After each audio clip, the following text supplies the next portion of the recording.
parte da eficiência dos animais passa por compreender as exigências nutricionais desses animais que se alteram de forma significativa ao longo do tempo, para que possamos então lançar mão de estratégias de melhoria de eficiência alimentar.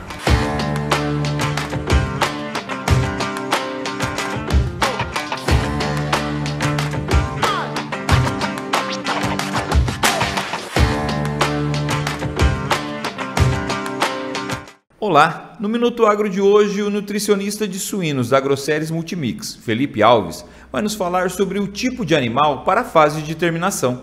Olá, meu nome é Felipe Alves, sou nutricionista de suínos pela Agroceres Multimix.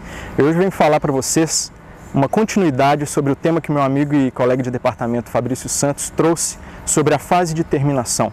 Ele começou com um dado importante, que vai ser nosso ponto de partida na nossa conversa, de que 47% dos custos de produção na suinocultura relacionados à alimentação estão na fase de terminação. E é importante, com um número dessa magnitude, entender que tipo de animal nós estamos lidando nessa fase. E é sobre isso que nós vamos falar aqui hoje. O animal em recria e terminação, é uma fase que dura aí por volta de 90 dias, ele tem como característica um aumento constante do consumo durante a fase. Então ele entra em recria e vai chegar na terminação com uma diferença de consumo bastante expressiva, e o ganho de peso acaba não acompanhando o crescimento do consumo. O animal cresce, mas não cresce na mesma proporção em que o consumo cresce.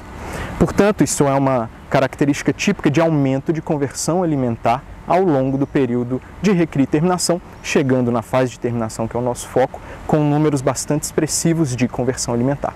Outra forma da gente entender essa relação está, evidentemente, relacionada à eficiência alimentar. Portanto, nós estamos falando de um animal que precisa consumir muito para ganhar o mesmo quilo de peso vivo na fase de terminação. Nós precisamos entender que esse animal passa por variações metabólicas e fisiológicas nesse período de recria e terminação longo, importantes. Portanto, a gente precisa entender que há uma alteração no padrão de deposição desses animais, além do aumento do consumo, como eu já citei, que faz com que o percentual de deposição de carne vá sendo reduzido ao passo que o aumento da deposição de gordura cresce. Então, todas essas são características típicas de animais de terminação, em fase de recria e terminação, certo? Então é importante para entendermos que parte da eficiência dos animais passa por compreender as exigências nutricionais desses animais que se alteram de forma significativa ao longo do tempo, para que possamos então lançar mão de estratégias de melhoria de eficiência alimentar. E quais poderiam ser elas? Existem uma série de estratégias que podem ser utilizadas, uma gama delas, nesta fase. Algumas bem conhecidas, inerentes ao próprio sistema de produção, por exemplo, o ajuste de densidade dos lotes, densidade de alojamento, por exemplo, lançar mão de dietas peletizadas que são muito reconhecidas como melhoradoras de eficiência, redutoras de desperdício. Esses temas nós conhecemos bem, são comuns nos nossos criatórios de suínos. E a gente também precisa ficar atento que o mais importante é conhecer o quanto esse animal aumenta de consumo e associar esse aumento às exigências nutricionais que ele requer, portanto, aos requerimentos nutricionais.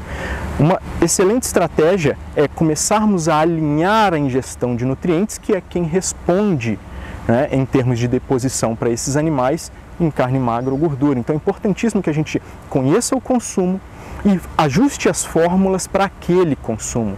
Lembrem que eu disse que o consumo aumenta de maneira significativa. Outra forma, já que a gente falou de consumo nessa fase que é expressivo e aumenta muitos custos, é uma estratégia importante que se lança a mão costumeiramente, é a restrição alimentar.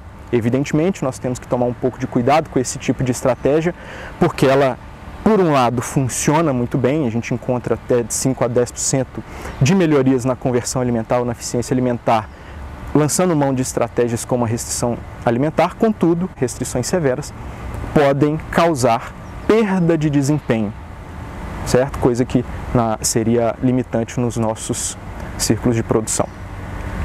Outras estratégias, existem várias, podem ser o uso de aditivos, mas os aditivos nós precisamos prestar bastante atenção. Existem uma gama deles, muitos trabalhos hoje trazem para a gente uma série de aditivos que podem ser utilizados em diferentes fases durante a recria e terminação e mais especificamente na terminação. Contudo, é importante que a gente tenha em mente que os aditivos precisam ser testados e que os trabalhos tenham demonstrado significância sobre a melhoria de consumo e peso desses animais. Se ficou alguma dúvida, busque o corpo técnico da Grosseries Multimix. Nós temos experiência em vários aditivos que foram testados e aprovados nas nossas estruturas. Qualquer dúvida, nos procure. Este foi mais um Minuto Agro feito especialmente para você. Para mais informações, continue a nos seguir através de nossas redes sociais. Até a próxima!